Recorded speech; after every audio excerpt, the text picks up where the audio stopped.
नमस्कार, बहुत स्वागत है आपका रिपोर्टर्स लाइव। मैं हूं आपके साथ कमलेश्वरी। इस बुलेटिन में उन तमाम खबर पर चर्चा करते हैं जो आज पूरे दिन सुर्खियों पर रहने वाली हैं और अलग अलग जगहों से हमारे संवाददाता हमसे जुड़ते हैं, वहां की राजनीतिक व अन्य गतिविधियां भी साझा करते हैं। सबसे पहले रुक करेंगे छत्तीसगढ़ की राजधानी रायपुर का, जहाँ से हमारे सहयोगी प्रियांशु कश्यप जुड़ चुके हैं। जी प्रियांशु, ऐसी कौन कौन सी खबरें हैं जो आज सुर्खियों पर रहने वाली है? वहीं नंबर प्लेट को लेकर जनता बेहद ही परेशान हो रही थी, इस खबर में क्या अपडेट है?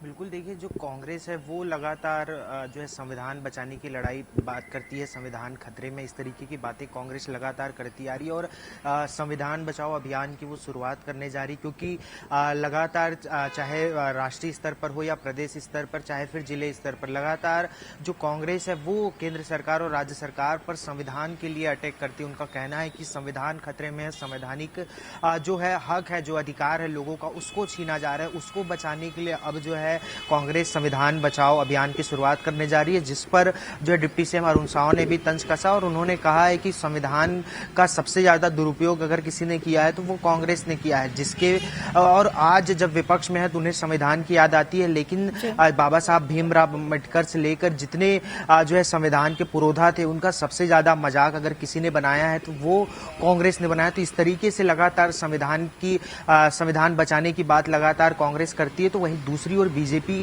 कांग्रेस को संविधान विरोधी जो है बताती हुई नजर आ रही है। और 25 अप्रैल से जो जन जागरण अभियान चलाया जाएगा बीजेपी का, जिसमें जो नए कानून बने हैं उसको संबंधित जो सकारात्मक पहलू है वो जनता के बीच बताया जाएगा। उसको लेकर एक कार्यशाला भी आयोजित की गई है, जिसमें राष्ट्रीय महामंत्री समेत मुख्यमंत्री और मंत्रिमंडल भी शामिल होंगे उस कार्यशाला में। और किस तरीके से उस जन जागरण अभियान को संपन्न कराना है, जमीनी स्तर पर जो अल्पसंख्यक हैं, जो मुस्लिम समुदाय हैं, उन तक वो सकारात्मक चीजें पहुंचे, वो सकारात्मक मैसेज पहुंचे उस वक्फ कानून का, क्योंकि लगातार अपभ्रंश की स्थिति भी है, भ्रम की स्थिति भी निर्मित हुई है। पश्चिम बंगाल में जिस तरीके से जो दंगे जैसे हालात निर्मित हुए थे और उन सारे चीजों को रोकने के लिए अन्य प्रदेशों में ऐसी कोई घटना ना हो, इन सारी चीजों को रोकने के लिए जो है सरकार जन जागरण अभियान चलाएगी। पूरे देश भर के कोनों कोनों में जो जहाँ के स्थानीय प्रतिनिधि रहेंगे वो जाएंगे, जो लोकप्रिय अपने क्षेत्र में, जिनकी बातें सुनी और कही जाती है, ऐसे लोगों को भेजा जाएगा और उनके द्वारा फिर संविधान की सकारात्मक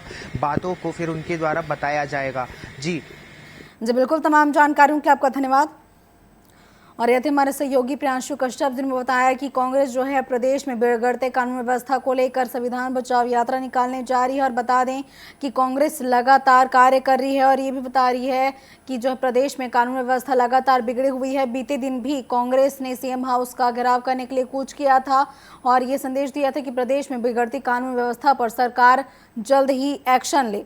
बता दें कि वर्तमान समय में लगातार महिलाओं के साथ आपराधिक घटनाएं हो रही हैं। इसके साथ ही राजधानी रायपुर में लगातार चाकूबाजी की खबरें भी सामने आ रही हैं। इसको लेकर कांग्रेस का सीधे कहना है कि जब से साय सरकार सत्ता में आई है, तभी से ही प्रदेश में कानून व्यवस्था पूरी तरह से चरमरा गई है और बीजेपी के कार्यकाल में लगातार आपराधिक घटनाओं में बढ़ोतरी भी देखने को मिल रही है।